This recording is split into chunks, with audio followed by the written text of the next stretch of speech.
तो बच्चों हम लोगों ने बात कर लिया था इलेक्ट्रोमैग्नेटिक रेडिएशंस और इलेक्ट्रोमैग्नेटिक स्पेक्ट्रम के ऊपर।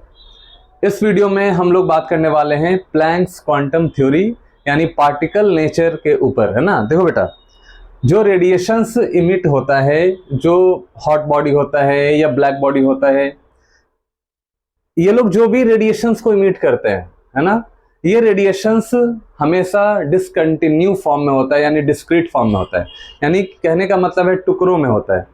तो चूंकि आप जानते हैं कि रेडिएशंस तो हर एक बॉडी जो भी एनर्जी को एब्जॉर्ब करता है ना, या मान लीजिए सनलाइट अगर किसी भी ऑब्जेक्ट से पास हो रहा है और वहां से जो इमिट होता है, लाइट इमिट होता है, उसका अगर हम एक इम्प्रेशन अगर लेंगे तो वहां पे भी आपका एक पैटर्न मिलेगा, एक स्पेक्ट्रम मिलेगा, है ना।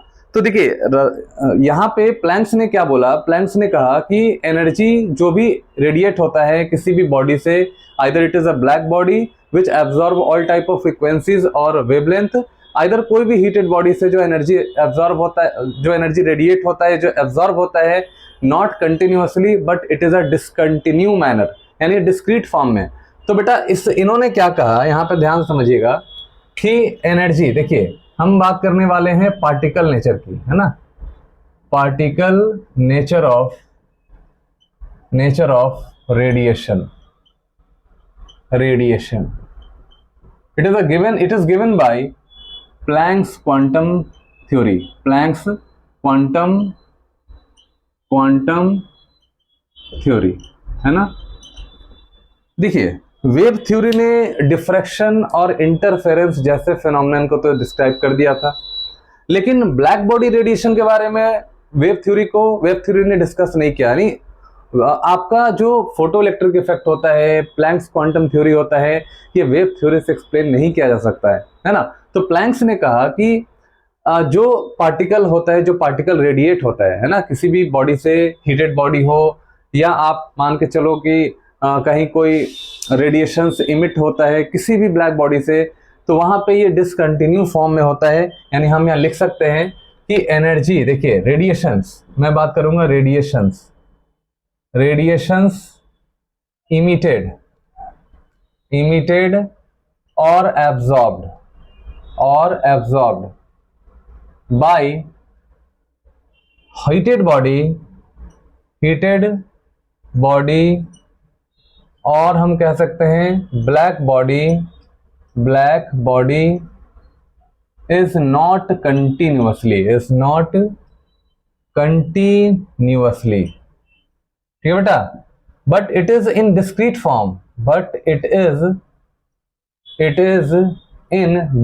फॉर्म, ये हमेशा एक डिस्क्रीट फॉर्म में रहता है। और हम कह सकते हैं डिसकंटिन्यूअस फॉर्म।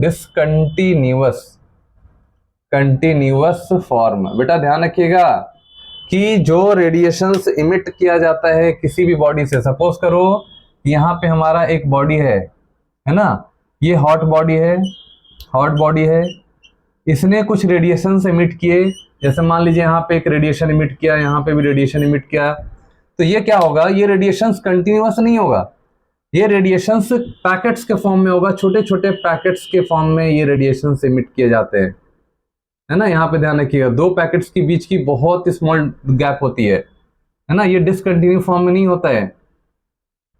यानी कोई भी हीटेड ऑब्जेक्ट है, कोई भी रेडिएशंस इमिट कर रहे हैं, कोई भी ऑब्जेक्ट इमिट कर रहा है, वो डिसकंटिन्यू फॉर्म में नहीं होता है ना, वो हमेशा वो कंटिन्यू फॉर्म में नहीं होता, वो डिसकंटिन्यू फॉर्म में होता है। अब देखिए इसमें क्या था, जैसे ये हॉट बॉडी ने एनर्जी एमिट किया, तो यहाँ पे आपने देखा कि ये डिस्क्रीट फॉर्म में है। तो इन्होंने कहा, ध्यान से देखिएगा, इन्होंने कहा कि कोई भी एक्साइटेड ऑब्जेक्ट, है ना, any excited object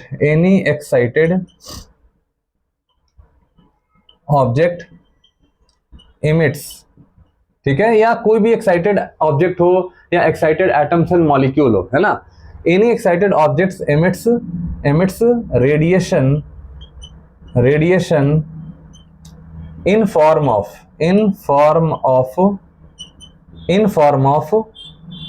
small packets of energy,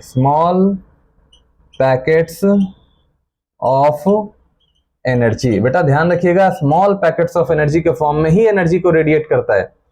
the smallest energy packet, the smallest energy packet, energy packet is called, इसको हम लोग बोलते हैं क्वांटम, ठीक है, क्वांटम। और इसका प्लूरल फॉर्म होता है प्लूरल, प्लूरल फॉर्म जो होता है बेटा वो होता है क्वांटा, है ना। लेकिन लाइट के केस में यही चीज हमारा क्वांटा जो है फोटॉन्स में चेंज हो जाता है, या हम इसको कह सकते हैं फोटॉन्स। तो लाइट के केस में हमारा क्वांटा जो होता है ये फोटॉन्स कहलाता है। तो यहां पे देखिए कोई भी एक्साइटेड ऑब्जेक्ट है ना, कोई भी एक्साइटेड आपका गैस है, मान लो इसमें हम लोगों ने गैस को फिल कर दिया, सपोज करते हैं, मान लीजिए एक और एग्जांपल मैं लेके दिखा रहा हूं, सपोज करते हैं कि यहां पे हम लोगों ने गैस को फिल कर दिया है, ठीक है, और इसको हमने क्या कर दिया, गर्म कर दिया, हीट कर दिया। तो हीट करने के बाद ये जो रेडिएशन इमिट करेगा, ये जो रेडिएशन इमिट करता है, इस रेडिएशंस को, इन रेडिएशंस को अगर ऑब्जर्व करेंगे तो ये रेडिएशंस जो है वो स्मॉल पैकेट्स के फॉर्म में, यानी छोटे छोटे पैकेट्स के फॉर्म में ही एनर्जी को रेडिएट करता है। अब इसका प्रूफ क्या है, इसका प्रूफ क्या है, कैसे ये पैकेट्स के फॉर्म में करते हैं और कैसा दिखता है। तो इसके लिए क्या करना पड़ेगा, इसके लिए इन रेडिएशंस को हमें प्रिज्म से पास करना पड़ेगा और एक इंप्रेशन लेना पड़ेगा, है ना।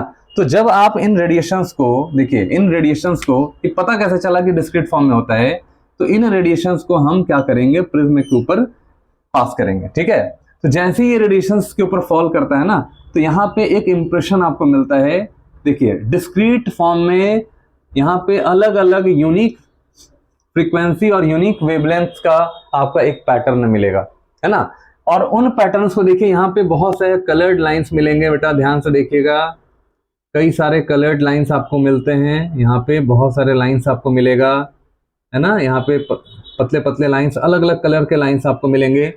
और ये जो लाइंस आप देख रहे हैं, ये जो लाइंस आप देख रहे हैं यहाँ पे, ये लाइन सपोज करते हैं, यहाँ पे ये एक लाइन हो गया, एक लाइन ये हो गया, इधर से एक लाइन हमारा हो गया, ये लाइन हो गया, है ना, ये लाइन हो गया, ये लाइन हो गया, this is your line, this is your line, है ना। यानी कि यहाँ पे जो स्पेक्ट्रम आपको ऑब्टेंड हो रहा है, जैसे यहाँ पे देखिए, यहाँ से जो आपका यहाँ पे स्पेक्ट्रम जो आपको मिल रहा है, ये स्पेक्ट्रम कुछ इस तरह से डिस्क्रीट फॉर्म में आपको मिलता है।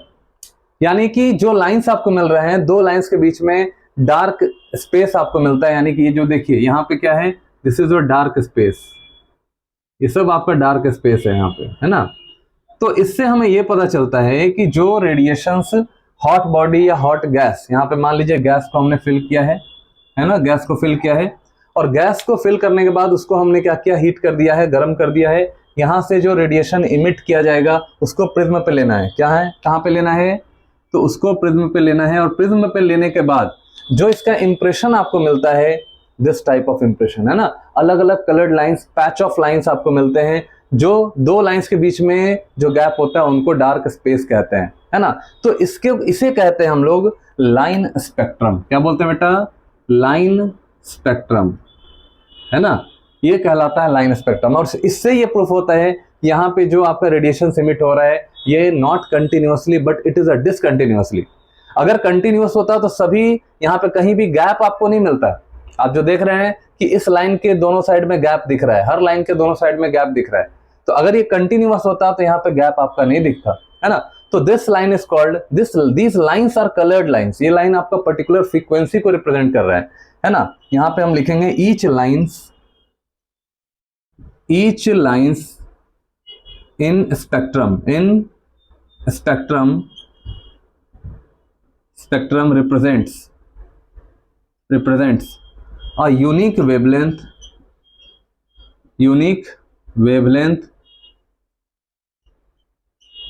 and frequencies and unique frequency, ठीक है बेटा। हर लाइन एक यूनिक वेवलेंथ को और यूनिक फ्रीक्वेंसी को बता रहा है। अब ऐसा क्यों होता है, क्यों ये गैस एब्जॉर्ब करने के बाद एक डिसकंटिन्यू फॉर्म में आपका जो रेडिएशन है वो आपका देता है, और उसका जो पैटर्न मिलता है ये लाइन स्पेक्ट्रम के फॉर्म में आपको मिलता है। और इस तरह के लाइन स्पेक्ट्रम को हम लोग कहते हैं discontinuous line spectrum, discontinuous line spectrum, ठीक है बेटा। जैसे मान लीजिए आपने हाइड्रोजन गैस को ही फिल कर दिया, हाइड्रोजन गैस को आपने एक्साइटेड कर दिया। हाइड्रोजन गैस को जब आप एक्साइटेड करेंगे, जब इसको आप गर्म करेंगे, तो यहाँ से जो रेडिएशन इमिट, कुछ रेडिएशन को एब्जॉर्ब करेगा, ठीक है ना, और कुछ आपका ट्रांसमिट कर देगा।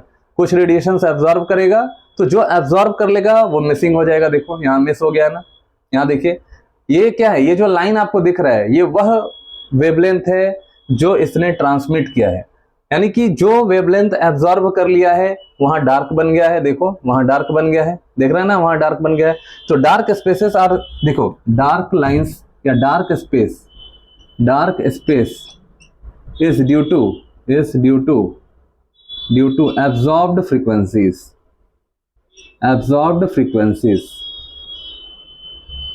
ठीक है बेटा, यहां पे ध्यान से देखिएगा, यहां पे क्या हुआ कि जो डार्क स्पेसेस आपका आ रहा है वहां पे, है ना, वो क्यों आ रहा है, उसका रीजन है क्योंकि हाइड्रोजन गैस ने बहुत सारे फ्रीक्वेंसी को एब्जॉर्ब कर लिया है, इसीलिए यहाँ पे डार्क आपका दिख रहा है। यहाँ पे देखो, इसको बोलते हैं हम लोग, this type of spectrum is called emission spectrum. इसको हम क्या बोलते हैं, इमिशन स्पेक्ट्रम, क्योंकि इमिशन से यानी यहाँ से जो लाइट इमिट हो रहा है उसकी वजह से स्पेक्ट्रम आपको मिल रहा है ना, this is called your emission spectrum, है ना, ध्यान में रखिएगा। यहाँ पे यही कलर्ड लाइन मिल रहा है, हर यहाँ पे लाइंस आपको मिलता है और दो लाइंस के बीच में डार्क स्पेस होता है। एक होता है आपका एब्जॉर्प्शन स्पेक्ट्रम।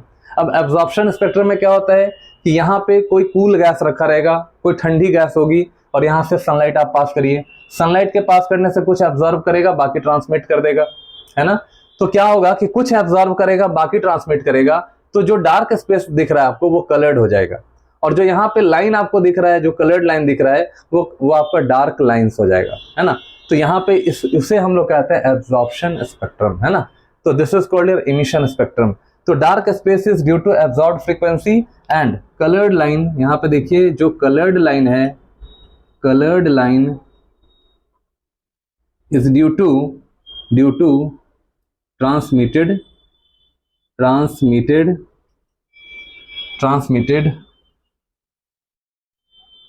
लाइंस, ठीक है। तो जो ट्रांसमिटेड लाइंस है उसके वजह से यहाँ पे क्या हो रहा है, यहाँ कलर्ड लाइन आपका शो हो रहा है। This is called absorbed spectrum या एब्जॉर्प्शन स्पेक्ट्रम कहते हैं। Such type of spectrum is called absorption spectrum. Line spectrum है, डिसकंटिन्यू है, और इसे हम क्या बोलते हैं, emission spectrum, not absorption. This is called your emission spectrum, ठीक है। तो यहाँ पे हमारा इमिशन स्पेक्ट्रम का कॉन्सेप्ट भी क्लियर हो गया।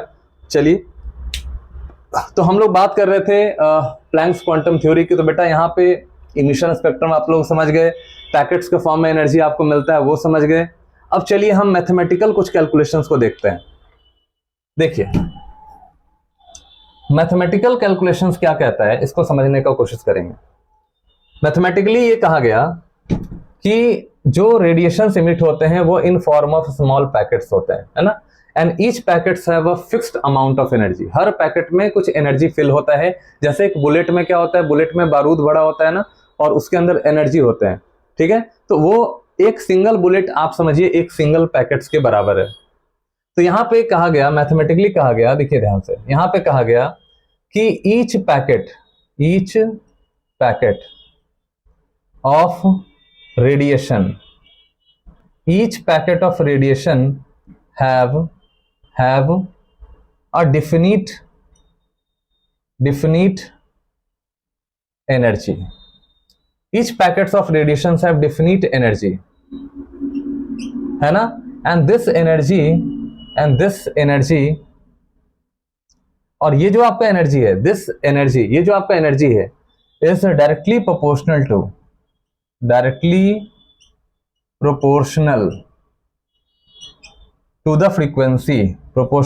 the frequency, ठीक है, of the radiation, ठीक है बेटा।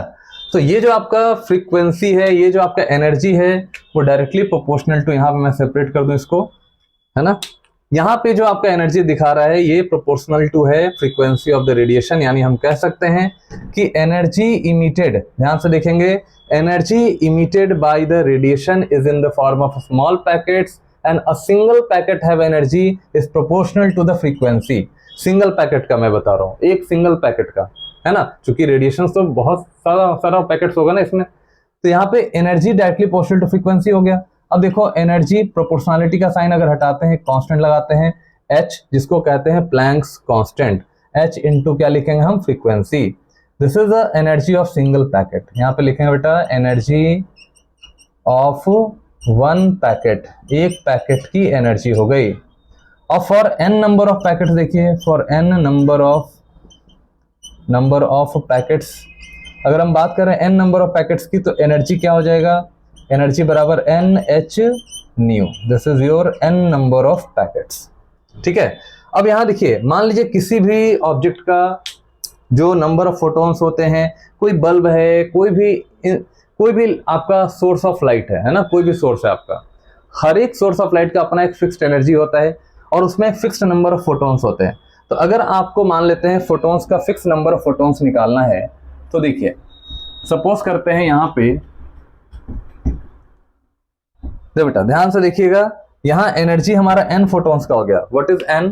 तो देखिए पहले यहाँ पे मैं यहाँ पे लिख रहा हूँ energy is equal to NH into nu, जहाँ पे n कोई भी इंटीजर होता है, इंटीजर हो सकता है, और n का वैल्यू यहाँ पे 1 2 3 ऐसा कुछ भी हो सकता है, यानी इंटीग्रल वैल्यू है, यानी हमारा एनर्जी क्वांटाइज है, हमारा एनर्जी जो है वो क्वांटाइज है।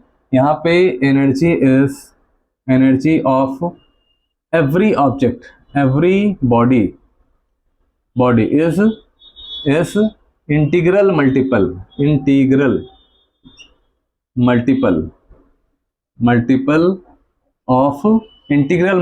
Of h new. तो बेटा h न्यू का इंटीग्रल मल्टीपल है किसी भी, मतलब कोई भी ऑब्जेक्ट का टोटल एनर्जी, देखो E टोटल बराबर इंटीग्रल मल्टीपल, n इंटीग्रल होता है h इंटू न्यू, है ना। तो टोटल एनर्जी बराबर हो गया NH न्यू। अब आपको यहाँ पे नंबर ऑफ फोटॉन्स निकालना है, तो नंबर ऑफ फोटॉन्स आप निकाल सकते हैं, कितने फोटॉन्स किसी भी ऑब्जेक्ट से निकलेगा, वो फोटॉन्स निकालने का फॉर्मूला होता है टोटल एनर्जी, आप लिखें इन जूल और डिवाइड करें h इंटू न्यू से, तो ये हमारा हो गया टोटल नंबर ऑफ फोटॉन्स। ठीक है बेटा, तो यहाँ पे टोटल नंबर ऑफ फोटॉन्स आपने निकाल लिया। फॉर 1 मोल ऑफ फोटॉन के लिए देखो, फॉर 1 मोल ऑफ फोटॉन्स, ठीक है, 1 मोल ऑफ फोटॉन्स का मतलब कि एवोगैड्रो नंबर का वैल्यू लिखेंगे 6.626 इंटू 10 का पावर 23। तो इतने फोटॉन्स के लिए हमारा कितना एनर्जी लगेगा उसे देख लेते हैं। तो इतने फोटॉन्स के लिए देखो यहाँ पे टोटल एनर्जी E टोटल बराबर Na into H into new. तो Na का वैल्यू 6.626 इंटू 10 का पावर 23 इंटू H का वैल्यू 6.634 इंटू 10 का power -34 joule second into velocity. यहाँ देखो बेटा फ्रीक्वेंसी है, फ्रीक्वेंसी को आप लिख सकते हैं c बाई लैम्डा, है ना, और c के जगह पे आप यहाँ वैल्यू लिख सकते हैं 3 इंटू 10 का पावर 8 मीटर पर सेकंड। देखो 3 इंटू 10 का पावर 8 मीटर पर सेकंड। जब आप इसको सॉल्व कीजिएगा तो यहाँ पे टोटल एनर्जी का जो formula in terms of lambda आ जाएगा, that is 1.197 into 10 to the power 4 kilo joule per mole divide by lambda. तो बेटा यहाँ पे एक बात को अच्छे से दिमाग में सेट कर लीजिए कि लैम्डा के टर्म्स में अगर आपको टोटल एनर्जी फाइंड करना है तो फॉर्मूला आपका हो जाएगा 1.197 इंटू 10 का पावर 4 किलो जूल पर मोल, यानी कि एक मोल के लिए बात हो रही है यहाँ पे, है ना। तो आपको क्या करना है, आपको सिर्फ लैम्डा का वैल्यू पुट कर लेना है, और लैम्डा का वैल्यू अगर आप पुट कर लेंगे तो आपका टोटल एनर्जी फाइंड हो जाएगा। तो एकदम आसान मैंने कर दिया। देखिए आपका क्वेश्चन यहाँ से ये फॉर्मूला आपको याद रखना है, एनर्जी बराबर H इंटू न्यू कर सकते हैं, आप कर लेते हैं, एनर्जी बराबर NH न्यू मैंने आपको बता दिया। दूसरी चीज कि एनर्जी बराबर आप H इंटू न्यू लिखते हो, एनर्जी बराबर H न्यू के जगह पे आप c बाई लैम्डा लिख सकते हैं। अच्छा एक और चीज लिख सकते हैं, एनर्जी बराबर HC और 1 बाई लैम्डा को V बार भी आप लिख सकते हैं। तो यहाँ पे जितने भी बॉक्सेस मैंने बनाए हैं, है ना, वो बॉक्सेस आपको बहुत इंपॉर्टेंट है। यहाँ पे ये एक फॉर्मूला यहाँ पे आपका बनकर तैयार हो गया। देखो ये सब बॉक्स आप इसको याद रखेंगे। ये हमारा 1 नंबर हो गया, ये हो गया हमारा 2 number, this is your 3 number, this is your 4 number and this is your 5 number. तो ये फॉर्मूला एक जगह नोट्स जब आप बनाइएगा तो एक जगह ये सारा फॉर्मूला आप अच्छे से लिखेंगे, है ना। तो ब्लैक बॉडी रेडिएशंस में मैंने आपको बहुत अच्छे से समझा दिया है कि ब्लैक बॉडी रेडिएशन से जो एनर्जी एमिट होता है वो not continuously but it is a discontinue form, और हर जितने भी एनर्जी रेडिएशंस होते हैं वो पैकेट्स के फॉर्म में एनर्जी को रेडिएट करते हैं, and each packets have a definite amount of energy, और जिसे हम कहते हैं हर पैकेट को कहते हैं क्वांटा, है ना। और सिंगुलर फॉर्म इसका क्वांटम होता है ना, प्लूरल फॉर्म इसका क्वांटा हो जाता है ना। और लाइट के टर्म्स में अगर बात करें तो फोटॉन्स हो जाता है। तो बेटा यहाँ पे एनर्जी जो हमारा प्रोपोर्शनल होता है फ्रीक्वेंसी के, एच लगाइएगा प्लैंक्स कांस्टेंट। मैं आपको यहाँ पे एक चीज और, यहाँ पे देखिए एच हमारा, एच जो है हमारा बेटा याद रखेंगे, एच का value, H is called Planck's constant. यहाँ पे ध्यान रखिएगा प्लैंक्स कांस्टेंट होता है जिसका वैल्यू होता है 6.634 इंटू 10⁻⁻34 जूल सेकेंड, है ना। एच हमारा प्लैंक्स कांस्टेंट होता है, तो ये वैल्यू आपको अच्छे से याद रखना है, वेरी वेरी इंपॉर्टेंट। तो चलिए फटाफट इसको स्क्रीनशॉट करिए, ये सारे फॉर्मूले को अच्छे से अपने नोटबुक में लिखिए। उसके बाद हम आगे बात करते हैं, इसके आगे मैं फोटो इलेक्ट्रिक इफेक्ट के ऊपर बात करूंगा, तब तक इसको लिखिए, फटाफट स्क्रीनशॉट करिए।